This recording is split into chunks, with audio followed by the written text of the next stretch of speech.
इज्जत माब हाजी अमानुल्ला बड़ाई साहब MPA, जनाब हाजी अहमद चीमा साहब, मेरे नहायत काबिल एहतराम राना साकब मुमताज़ खान एडवोकेट साहब, राना मोहम्मद अदनान साहब, अपने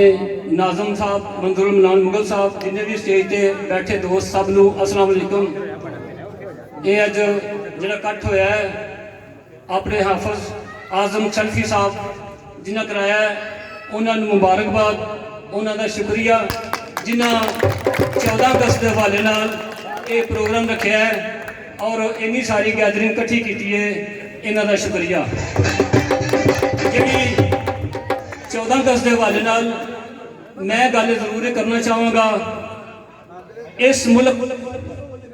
मुल्क पाकिस्तान बनाने दे विच जिस तरह कायदे आज़म मुहम्मद अली जिन्ना का एक बहुत बड़ा करदार मेहनत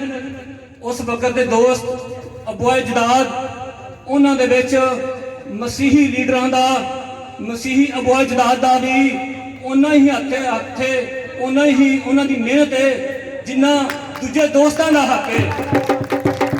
मैं समझना उस वक्त के फराउन ने क्रिश्चियन कम्यूनिटी में ललकारिया सी, उन्हें आख्या सी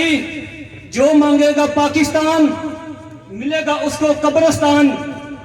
मेरे बौजदाद मसीही लीडर ने गल आखी सी, उन्हें गल आखी सी जो भी होगा हम पाकिस्तान लेके रहेंगे, बेशक हमें अपनी जान का नजराना भी देना पड़े तो हम पाकिस्तान लेके रहेंगे।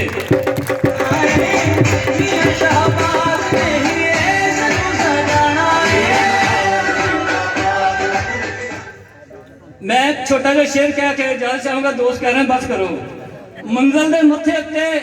तख्ती लगदी उन्हां लोकां दी जेड़े घरों बना के टुरदे नक्शे मंदिरां दे, बेहिम्मते ने लोकी जेड़े शिकवा करन मुकद्दरां दा, उगन वाले उग पैंदे ने हाजी अमानुल्ला वर्गे चीर के सीना पत्थरां दा। पाकिस्तान